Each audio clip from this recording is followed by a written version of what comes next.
oiseaux du monde, ceux qui sont connus et ceux qui sont inconnus, se réunir en une grande assemblée. Chers oiseaux, je passe mes jours dans l'anxiété. Je ne vois parmi nous que querelles et batailles. Pour une parcelle de territoire. Pour quelques grains de blé. Cet état de choses ne peut pas durer. Pendant des années, j'ai traversé le ciel et la terre. J'ai parcouru un espace immense et je connais beaucoup de secrets. Écoutez-moi. Nous avons un roi. Il nous faut partir à sa recherche. Sinon, nous sommes perdus. Un roi? Un roi. Un roi? Nous avons eu beaucoup de rois. Qu'avons-nous à faire d'un autre roi? Oiseaux négligents, attendez. Celui dont je parle est notre roi légitime. Il réside derrière le mont Cave. Son nom est Simorgue. Il est le vrai roi des oiseaux. Il est près de nous et nous en sommes éloignés. Le chemin pour parvenir jusqu'à lui est inconnu. Il faut un cœur de lion pour le suivre. Toute seule, je ne peux pas. Mais ce serait pour moi une honte que de vivre sans y parvenir. Est-on bien sûr que le Simorgue existe? Oui. Une de ses plumes tomba en Chine au milieu de la nuit et sa réputation remplit le monde entier. Cette trace de son existence est un gage de sa gloire. On a fait un dessin de cette plume. Tous les cœurs portent la trace de ce dessin. Regardez. Qu'y a-t-il d'écrit? Partez à ma recherche. Serait-ce en chiffres? Oui, partons. Je suis impatient de connaître mon souverain. Dans le puits où je suis tombée, je saisis la corde de ma main. Partons. Le faucon. Je me repose sur la main du roi. Ma vie est sévère et disciplinée pour que je puisse remplir très exactement mon service. Pourquoi voudrais-je voir le Simorgue, même en songe? Je ne me sens pas appelé au voyage. Je suis assez honoré par la main du roi. Je ne désire que rester auprès de lui ma vie entière. Il n'est pas toujours bon de vivre auprès des rois. Et celui qui fait follement sa volonté dans un pays n'est pas le roi. Non et non. Partez, si vous voulez. Moi, le canard, je ne partirai pas. Moi, qui suis la pureté même, moi qui passe ma vie dans l'eau. Qui se tient sur l'eau comme moi? J'ai très certainement un pouvoir merveilleux. Non, je ne partirai pas. Et moi non plus. Moi, la perdrix. Ma vie, c'est les pierres précieuses. L'amour des joyaux a allumé un feu dans mon cœur. Cet amour m'attache à la montagne où je trouve ces pierres. Impossible de la quitter. Ma nourriture et ma demeure sont dans l'eau. Dès que j'ai un chagrin, je le lave dans l'eau. Je n'aime pas la terre sèche. Comment quitterai-je mon eau? Je mange des pierres et je dors sur la pierre. J'aime les pierres car les pierres sont éternelles. Où je trouve des pierres, où je meurs. Écoutez-moi. Le Simorgue est caché par un voile. Quand il manifeste hors du voile, si peu que ce soit, sa face aussi brillante que le soleil, il produit des milliers d'ombres sur la terre. Ces ombres sont les oiseaux.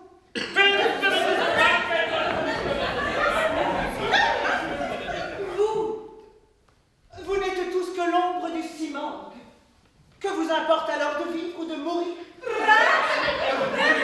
Si le Simorgue avait voulu rester caché, il n'aurait jamais projeté son ombre, et il l'a projeté. Mais comme on ne peut pas le regarder en face, il a fait un miroir pour s'y réfléchir.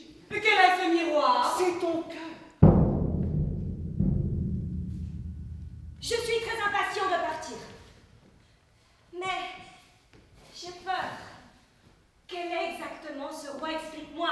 Nous ne sommes pas des oiseaux comme les autres oiseaux. Une autre ambition nous fait agir, chacun de nous.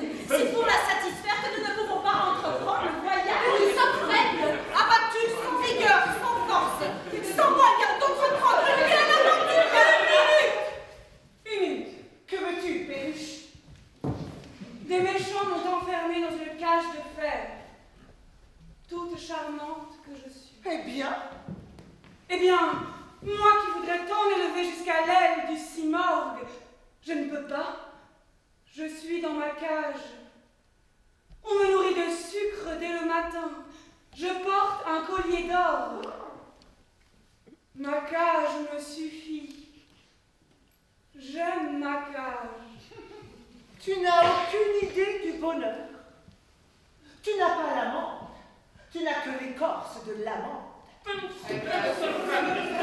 Et toi, Quoi, moi? tu veux partir? Non pas. Je ne suis pas un oiseau comme les autres oiseaux. Oui. J'ai été chassée de mon royaume et j'attends dans mon exil le cœur généreux qui me rendra mon trône. M'emporte le cimorgue.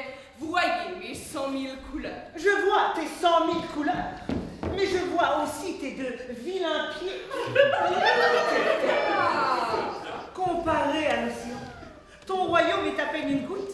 Pourquoi se soucier de la goutte quand on peut avoir l'océan? Où vas-tu, moineau? Moi? Oui, toi qui étais si impatient de partir. Oh, moi, je suis si faible. Je suis frêle comme un cheveu. Je n'ai pas la force d'une fourmi. J'ai une grande envie de voir le cimorgue.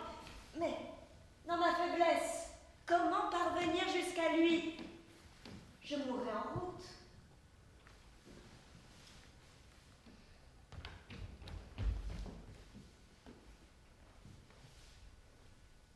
Alors, vous ne dites plus rien?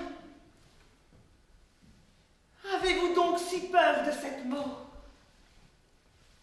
Cet oiseau n'aime que sa cage. Cet autre ne veut pas quitter sa mare ou sa montagne. Cet autre se prend pour une fourmi. Cet autre se prend pour un roi. Des milliers de créatures sont astucieusement occupées à la poursuite du cadavre de ce monde. Et toutes se disent: pourquoi quitter ce bonheur tranquille dont nous jouissons? Que faire de son cœur?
Les oiseaux frémissaient à l'idée du départ. Ils entendirent le chant du rossignol. Ce chant renferme un monde de secrets. Le rossignol chantait les secrets du mystère et fermait le bec aux autres oiseaux. Les secrets de l'amour me sont connus. Toute la nuit, je répète mes chants d'amour. J'enseigne sans cesse de nouveaux mystères. Quiconque m'écoute perd la raison. Il est dans l'ivresse. Quand la rose répand dans le monde au commencement du printemps son odeur suave, je lui ouvre gaiement mon cœur. Mes peines Lorsqu'elle ne se montre pas, je me tais. Mes secrets ne sont pas connus de tout le monde. Mais la rose les sait avec certitude. Je suis entièrement plongée dans l'amour de la rose. Ma propre existence, je n'y songe pas. Je ne désire pour moi que la rose. Atteindre le Simorgue est au-dessus de mes forces. L'amour de la rose suffit au rossignol. Comment pourrais-je passer une seule nuit loin de cet amour?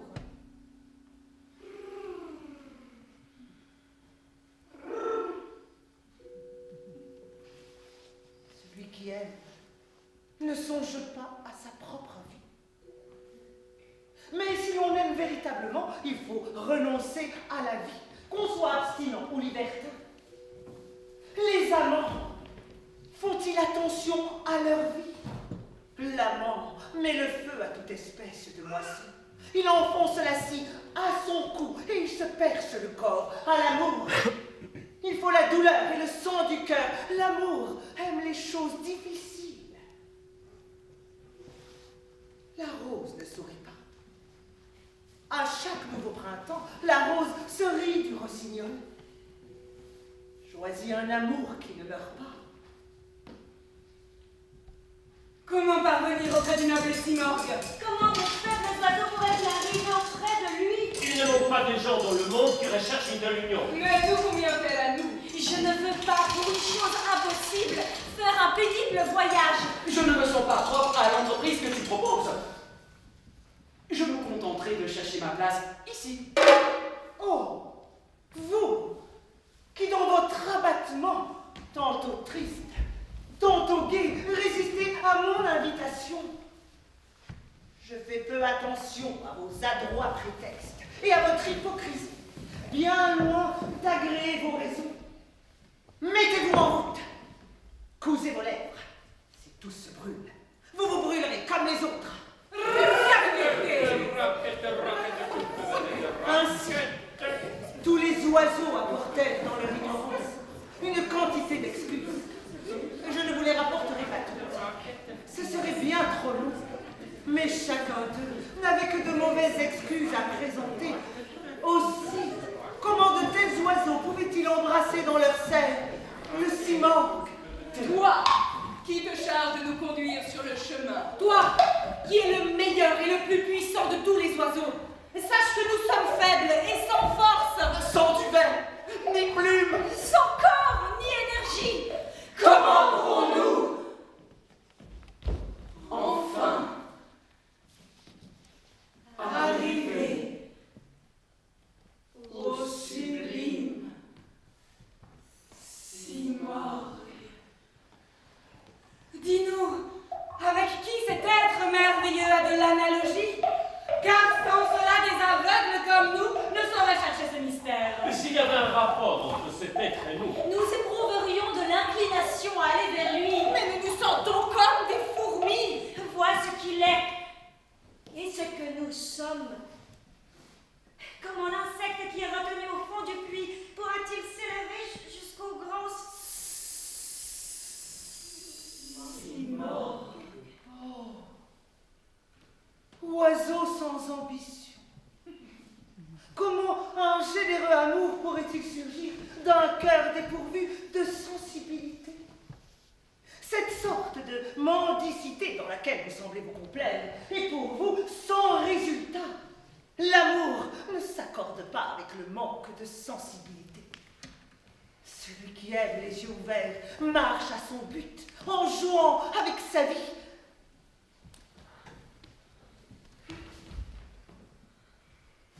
Vous hésitez. En route.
soufflait sans cesse.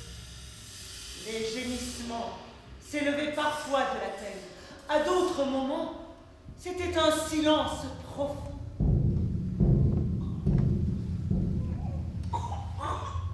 Pourquoi la route est-elle aussi nue? Comment ferons-nous pour boire et manger? J'ai chaud, j'ai mal aux yeux. Dis-nous ce qui nous attend demain et plus tard encore. Parle-nous des usages à la cour du Simorgue. Comment devrons-nous nous tenir? Explique-nous, si tu le sais. Le vent m'aveugle. Je ne vois pas où me portent mes ailes. Je n'en peux plus. Je suis couvert de fautes. Allons, vole! Ne désespère pas! Mes crimes sont si lourds qu'ils m'attirent au sol. Avance! Je ne peux pas. Je tombe. Je suis un misérable. Moi aussi j'abandonne. Je sens que j'abandonne. Mais pourquoi? Pourquoi? Tu me demandes pourquoi? Je ne t'ai pas dit. Je ne fais que sauter d'une branche à l'autre. Un jour libertin, un jour abstinent. Tu sais, je ne suis pas sincère.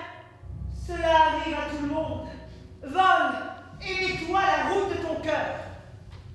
Il m'arrive de me saouler. Et d'autres jours, je ne bois que de l'eau. Je ne sais pas pourquoi. Que boiras-tu dans ce désert? Ton sang peut-être. Je ne peux pas aller plus loin. Je suis mon propre ennemi, tu ne le vois pas? J'ai avec moi le voleur qui doit m'arrêter. Je ne le connais pas, mais il est en moi. Je le sens. Si je m'aventure plus loin, il m'attaquera et il me tuera. J'ai connu un très vieux fossoyeur. Je lui demandais, toi qui as passé ta vie à creuser des fosses dans la terre, qu'y as-tu vu de merveilleux?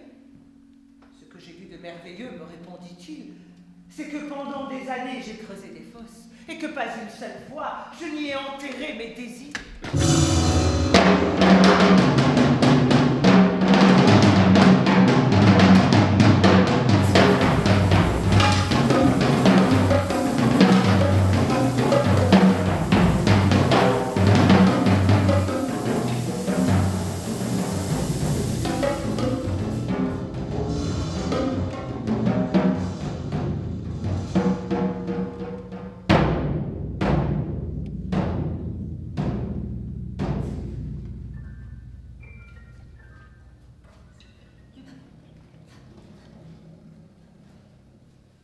Que faites-vous là? Nous nous reposons.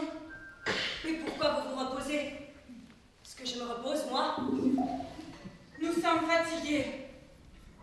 Avez-vous des nouvelles du soleil? Aucune. Depuis hier soir, chauve-souris. Alors relevez-vous. Retournez en arrière. Vite, vous êtes en grand danger. Allons, debout. Mais quel danger? De quoi parles-tu? Allons, debout. Je sais ce que je dis. Je n'ai pas vu le soleil depuis si longtemps. J'ai volé pendant des années, toujours dans le noir. À force de voler, j'ai perdu mes ailes et mes plumes. Je me suis dit, je suis peut-être passée au-delà du soleil. Tu es folle d'orgueil. Tu t'es simplement égarée. Égarée, moi, en cherchant dans le noir des nouvelles du soleil, j'ai volé si loin que je suis passée de l'autre côté. Tu rêves. Tu dis que tu as perdu tes ailes et tes plumes à la poursuite du soleil.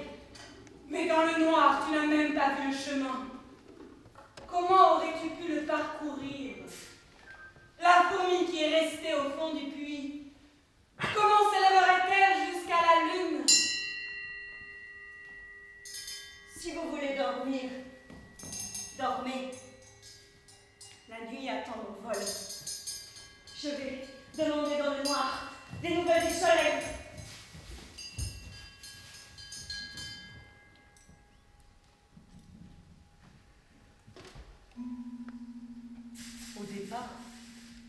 Ils étaient des centaines et des centaines de milliers d'oiseaux. Les oiseaux qui s'étaient mis en route remplissaient le monde. Mais beaucoup s'arrêtaient au bord du chemin, d'autres partaient secrètement pendant la nuit. Ceux qui restaient reprenaient leur vol chaque matin. Si nous parvenons devant le Simorgue, que devons-nous lui demander? Demande-lui ce que tu désires le plus. Ce que je désire le plus, c'est le voir. Alors ne lui demande rien. Et dis-moi, quel présent lui apporterons-nous? Apporte à la cour du Simorgue ce qu'on n'y trouve pas. Apporte-lui ton ardeur et ta paix. Regardez, au-dessous de nos ailes, Tous ces cadavres d'oiseaux aventureux. La mort les attendait à tel et tel endroit. Plus j'avance, plus j'ai peur de mourir. moi je crois que je perdrai la vie au prochain obstacle. Ne sais-tu pas que la vie longue ou courte ne se compose que de quelques respirations? Quiconque naît meurt. Il va en terre et le vent le disperse. Tu n'es qu'une goutte d'eau pétrie avec de la terre.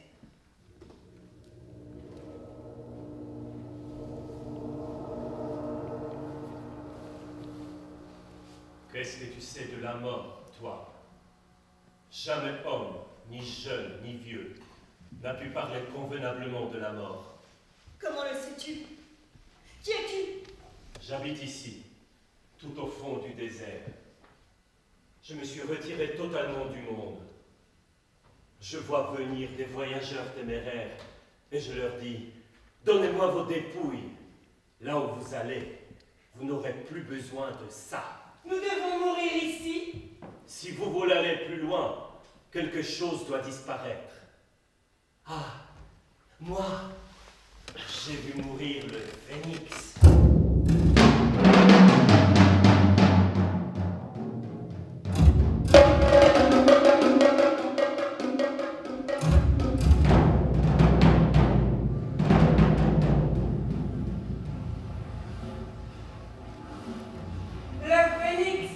Tu as vu le phénix? Le phénix existe. Le phénix meurt? Oui, je l'ai vu. C'est un oiseau admirable. Il a un bec extraordinairement long et dur, percé des trous comme une flûte. Chacun de ces trous fait entendre un son, et dans chacun de ces sons, il y a un secret particulier. Quand il joue de son bec, les oiseaux et les poissons sont agités. Les animaux les plus féroces se taisent. Le phénix vit environ 1000 ans et il connaît avec exactitude l'heure de sa mort. Quand ce moment arrive, il réunit autour de lui un tas de feuilles et fait douloureusement sortir du plus profond de son cœur pur des cris plaintifs. Tous les oiseaux viennent assister au spectacle de sa mort et tous, à son exemple, se résignent à mourir. Quand le phénix n'a plus qu'un souffle de vie, il bat des ailes et agite ses plumes. Ce mouvement produit du feu. Ce feu enflamme les feuilles. Bientôt bois et oiseaux, tout est réduit en braise et puis en cendre, mais quand on ne voit plus une seule étincelle, un petit phénix apparaît au milieu de la cendre chaude.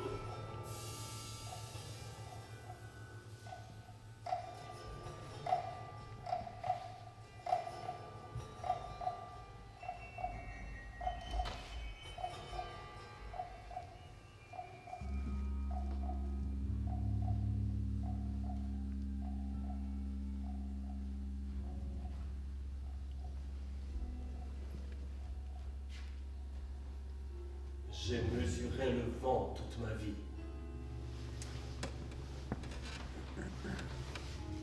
Quand cette vie me quittera, si vous me trouvez, enterrez-moi où vous voudrez.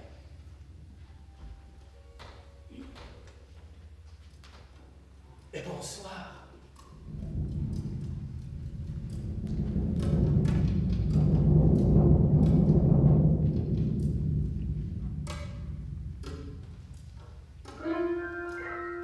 Regardez, Que vois-tu? là-bas, une montagne. On voit même l'entrée d'une vallée. Vous la voyez? Non, moi je ne vois rien. Mais si, droit devant. Ah oui, je la vois. Oui, là-bas.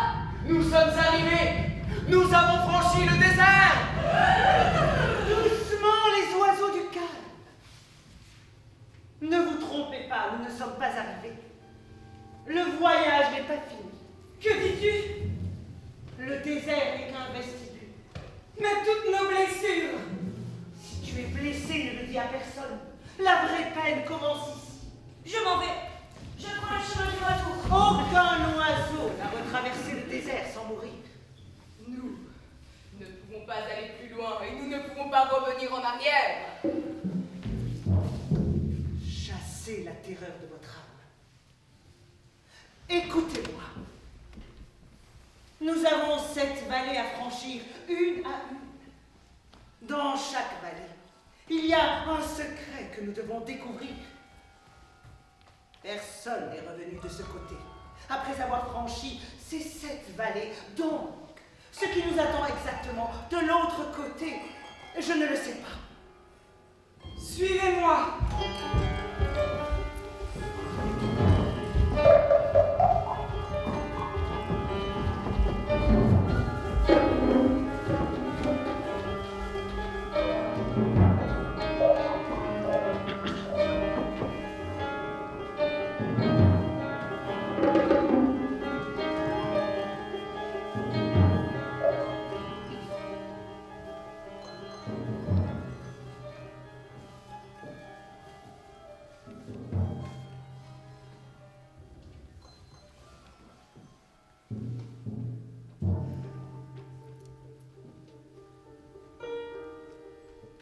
Quand tu pénétreras la vallée du désir,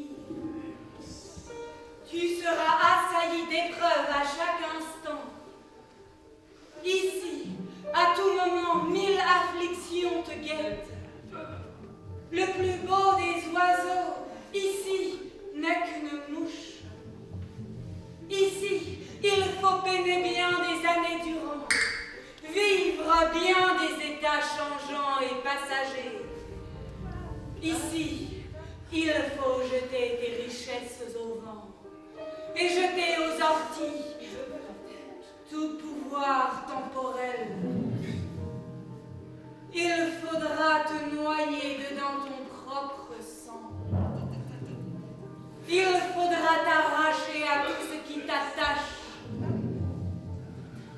Et puis, quand tu n'auras plus rien entre les mains, il te faudra laver ton cœur de ce qui est dans ton cœur, purifié de tous les attributs. Alors irradiera une lumière pure, celle de son essence et de sa majesté. Lorsque cette lumière aura conquis ton cœur, le désir essentiel y sera décuplé. Alors, même s'il y a des flammes sur la route, et 100 autres vallées plus pénibles et plus rudes, par amour, comme une folle, tu embrasses la flamme, te laissant embraser comme le papillon. Là, ivre de désir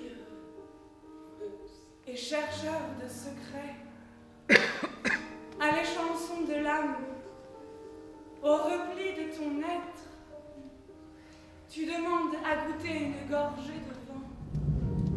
Noyé dans l'océan, avec les lèvres sèches, tu chercheras dans l'âme les secrets de l'esprit. Dans l'espoir passionné de percer les secrets, tu ne craindras pas même le dragon dévoreur. Pour que s'ouvre une porte, tu accueilleras tout. L'incroyance, le blasphème, la malédiction même. La porte, une fois ouverte, qu'importe tout cela, puisqu'il n'y a au-delà ni foi ni croyance. Entrons, cherchons. Il faut aux patients beaucoup de patience. La plupart s'arrêtent ici. Nous avons joué notre vie et notre raison pour comprendre la perfection d'un atome. Il faut nous lancer comme des fous, soutenus par notre seul délire. Entrons dans la deuxième vallée. Dans cette vallée, il faut se plonger tout entier dans l'amour. Il faut perdre la tête et les pieds. Je ne connais pas l'amour. L'amour m'inspire de la crainte. J'ai peur. Le jeu de l'amour est nécessaire à la sagesse. L'amour te tue, mais à chaque instant il te prête sa force. Ne te regarde pas avec mépris, car rien n'est au-dessus de toi. Suivez-moi.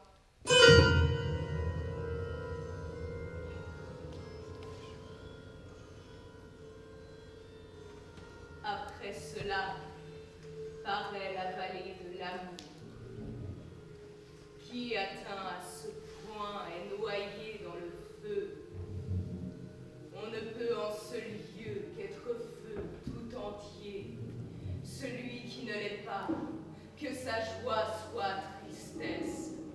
Car l'amant véritable est semblable à un feu, brûlant, impétueux, le visage éclatant. Il ne songe jamais à ce qui adviendra, et il jette avec joie son monde dans les flammes.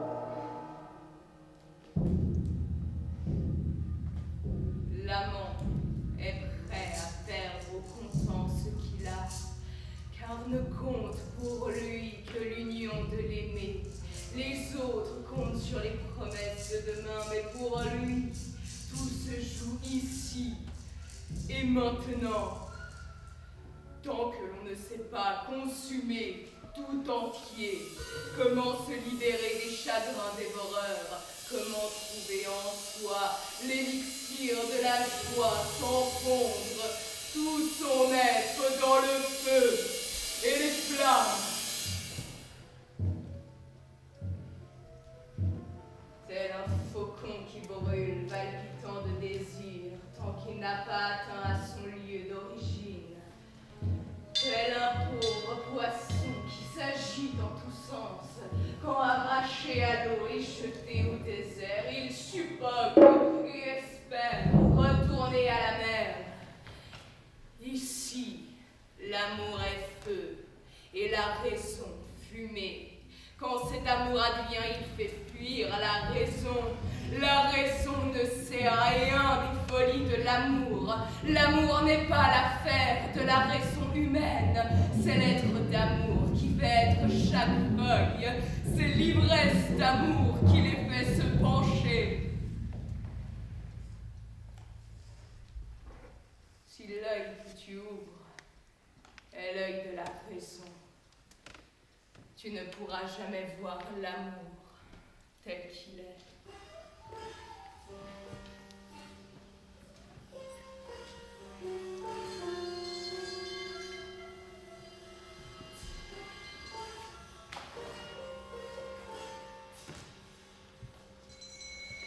Pourquoi nous sommes-nous endormis? Qu'est-ce que c'est? Qui nous a envoyé cet étrange torpeur?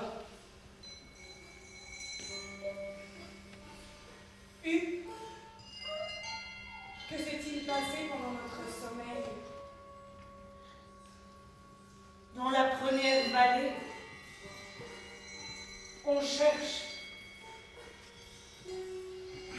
Dans la deuxième, on brûle d'amour. Nous sommes ici dans la vallée de la connaissance. Mais pourquoi nous a-t-on endormis? Pour te dire, reste éveillé. Tu avances sur le chemin du vertige. Personne n'est d'accord sur la longueur de ce chemin. Chacun s'avance au rythme de sa marche.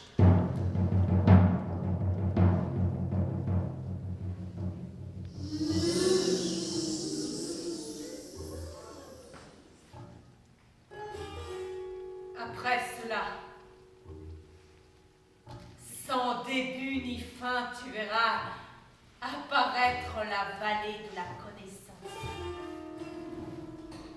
En ce lieu, maintes voies peuvent être choisies, mais personne ne change pour autant de nature.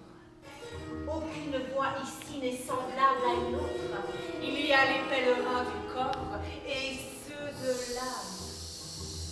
L'âme et le corps, sans cesse, se dilatent, se rétractent. Ils progressent et régressent à des degrés divers. Parmi toutes ces voies ici qui se présentent, chacune est différente, chacune à sa mesure. Chacun chemine donc selon sa perfection et sa proximité reflète ce qu'il est. Une mouche qui vole à hauteur de ses forces pourra-t-elle jamais égaler l'ouragan? Comme chacun chemine à sa manière propre, aucun oiseau jamais ne volera comme un autre. Ici, la perfection de la soif est atteinte. Ici, les sangs versés seront justifiés. Immerge-toi dans l'océan de connaissance. Sinon, va, couvre-toi la tête de poussière. Ce que tu ne sais pas, désire-le. Et honte d'être ainsi comme un âne égaré sans les coups. Devenons sentinelles. Ne laissons passer personne pendant la nuit sans crier. Qui vive? Ne dormons pas. Gardons bien notre cœur, car il y a des voleurs aux alentours. En avant! Quelle est cette vallée? Elle n'est pas aussi facile à franchir que tu peux le croire.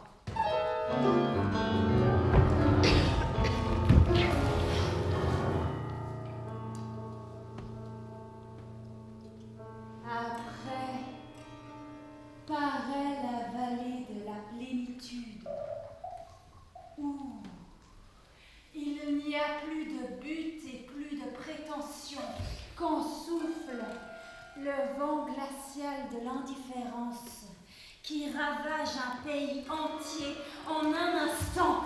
Tous les océans ne sont rien qu'un étang et les planètes rien qu'une pauvre étincelle.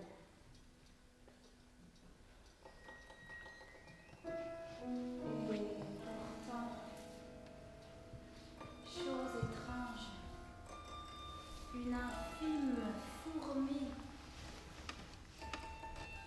peut-être à la mesure de centaines d'éléphants,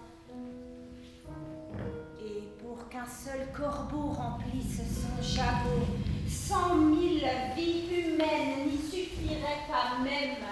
Anciens ou bien nouveaux, ici, plus rien ne vaut. Rien de ce que l'on fait, rien de ce que l'on veut.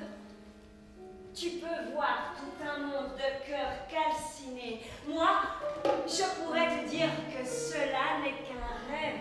Si 100 000 personnes sombrent dans le sommeil, elles ne sont qu'un atome abrité dans une ombre. Si les cieux et les astres s'écroulaient tous ensemble, ce ne serait pas plus qu'une feuille qui tombe. Si tout s'annihilait, du poisson à la lune, ce ne serait rien d'autre qu'une pauvre fourmi, impuissante et boiteuse, tombée dans un puits. Si humains et démons s'évaporaient soudain, ce serait une goutte retirée à la pluie. Si tous les corps vivants redevenaient poussière, ce serait comme un poil, au moins dans un pelage. Le tout et la partie seraient anéantis, que ce serait une paille envolée de la terre. Avancez encore. Nous avons marché jusqu'au lieu où il n'y a rien, jusqu'à la vallée du néant. Mais attention, même le néant a un secret. En avant, pas de plus grand danger que l'immobilité.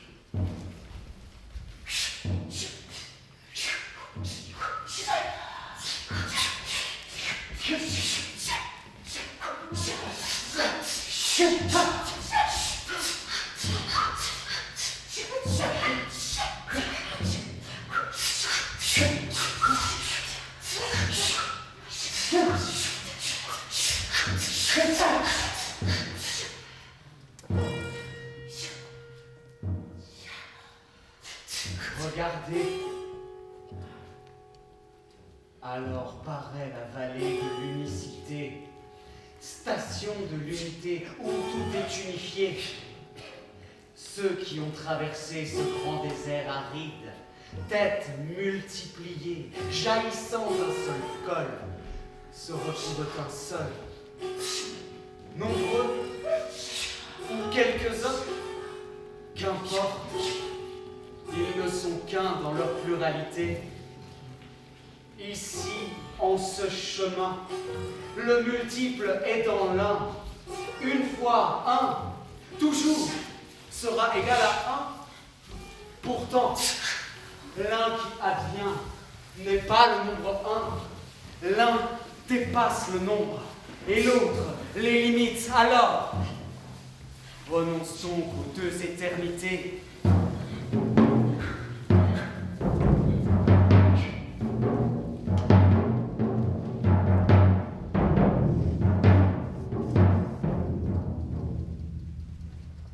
Il y avait un fou à qui l'on demanda « Dis-nous, qu'est-ce que le monde?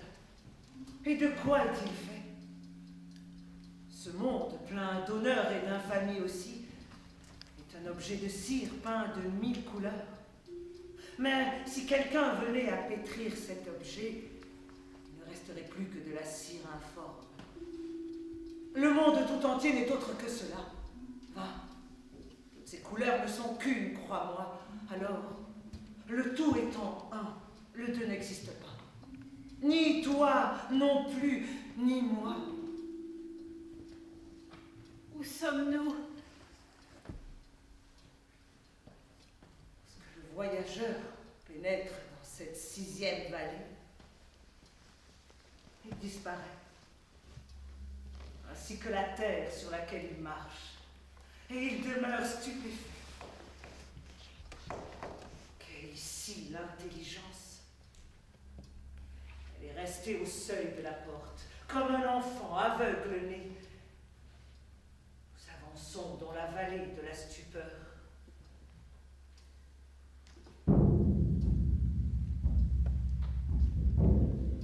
À chaque inspire ici, une lame te lacère.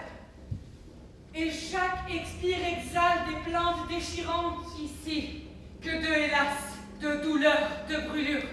Ici, la nuit, le jour ne sont ni nuit ni jour. Chaque cheveu, ici, saigne continuellement, et ce sang, en coulant, écrit le mot « hélas ». Qui, investi à ce point, à force de douleur, est un feu pris de glace, une glace brûlée. Quand il arrive ici, dans la perplexité, la stupeur le saisit et il perd tout repère. Et si on lui demande, es-tu sobre? Es-tu ivre? Es-tu ou n'es-tu pas? Dis-moi, existes-tu? Te tiens-tu dans le centre ou la périphérie? Es-tu au bord des choses cachées ou révélées? Mortel ou immortel, ou bien les deux ensemble, es-tu toi ou pas toi? Il dira, je ne sais, non, je ne sais plus rien. Je ne sais même pas si vraiment je ne sais. Possédé par l'amour, mais je ne sais de qui. Mais alors, que suis-je? Je ne sais rien, vraiment, de l'amour qui me tient. Mon cœur est plein d'amour, et pourtant, il est vide. Reste-t-il encore une vallée? Oui. Mais celle-ci, il est impossible de la décrire. Je ne vois rien. Je n'entends rien. Je suis glacée de peur. Est-ce la vallée de la mort?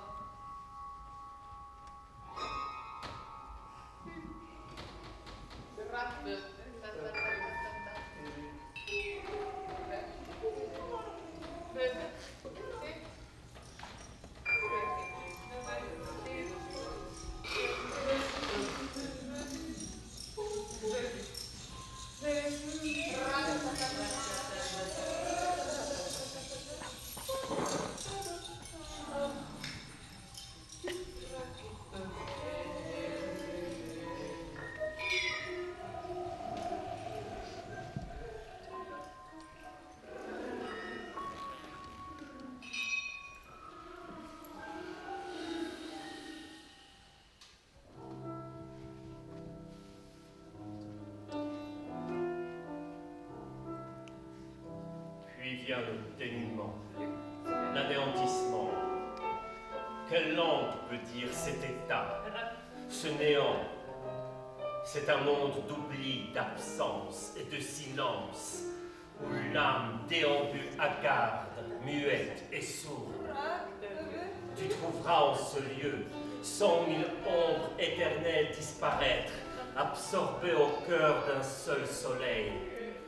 Quand l'océan du tout se met à bouillonner à la surface de l'eau, que l'image peut rester. Les deux mondes ne sont qu'une image, un reflet de ce vaste océan, c'est la seule certitude. Quiconque dit l'inverse est en pleine illusion. Et celui qui se perd dans l'océan sans fin trouvera le repos en se perdant lui-même. Car dans cet océan débordant de repos, le cœur ne trouve rien que la perte absolue. Ceux qui se sont perdus au début du chemin, quand bien même des humains, ils ne sont que de pierre, livrés au feu de flamme, l'aloès et le bois brûlent pareillement et se réduisent en cendres. Il semble en apparence que c'est la même chose. Pourtant, en qualité, combien de différences? Oiseaux tourmentés, écoutez-moi. Ce dernier pas est le plus difficile. Un être est nourri au milieu des soins. Il grandit, puis la mort vient tout effacer. Devient la poussière du chemin, mais à cet instant, il apprend 1000 secrets qu'il ignorait. Quels secrets? À quoi bon les connaître? Pourquoi cet effort mortel? Mais sommes-nous vivants ou morts? Où est le Simorgue? Montre-le-nous, puisque nous avons franchi les vallées. Les vallées? Quelles vallées? Les 7 vallées que nous devions franchir. Vous n'avez rien franchi, oiseau. Ces vallées n'étaient qu'un mystère, qu'un songe, une vision de votre tête obscure. Regardez, nous sommes toujours à la même place. Le soleil de Sa Majesté est un miroir. Celui qui se voit dans ce miroir, il y voit son âme et son corps. Il s'y voit tout entier. Seriez-vous 30 ou 40? Vous verriez 30 ou 40 oiseaux dans ce miroir. Vous avez fait de longs voyages pour arriver aux voyageurs.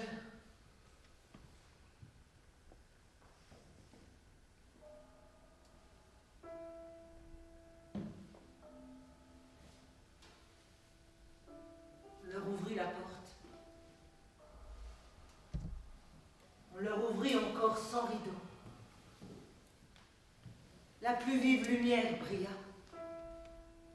Ils contemplèrent enfin le Simorgue, et ils virent que le Simorgue, c'était eux-mêmes, et qu'eux-mêmes étaient le Simorgue. S'ils regardaient le Simorgue, ils voyaient que c'était bien le Simorgue. Et s'ils portaient leur regard sur eux-mêmes, ils voyaient qu'eux-mêmes étaient le Simorgue. Ils ne formaient en réalité qu'un seul être. Personne dans le monde n'entendit jamais rien de pareil.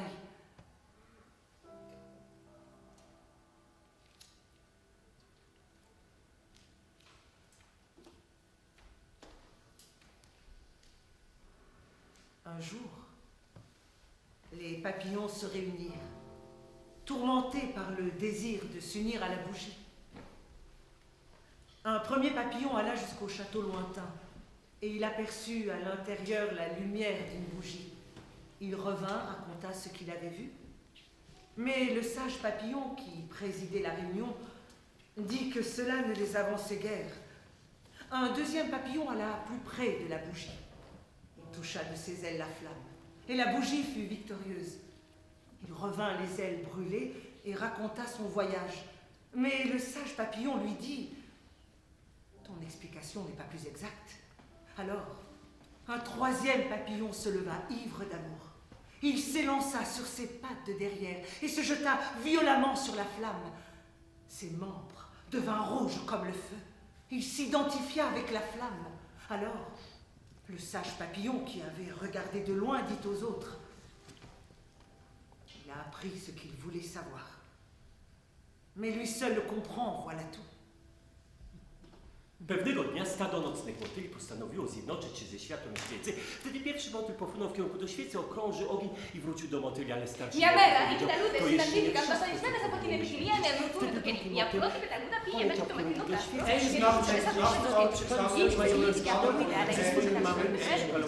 Buongiorno, le portate Ale starszy motyl powiedział, to Ella jeszcze la nie starczy.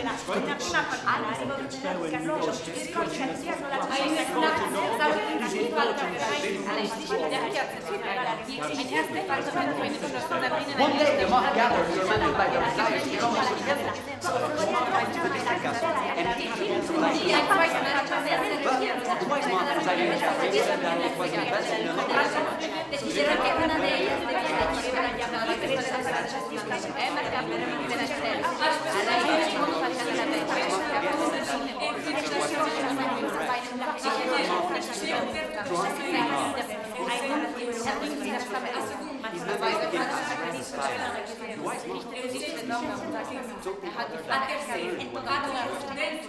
embriaga de amor, se sentó en el fuego ardiente, el fuego la y el sabio de las mariposas dijo: ella adquirió el verdadero conocimiento, pero solo ella lo posee.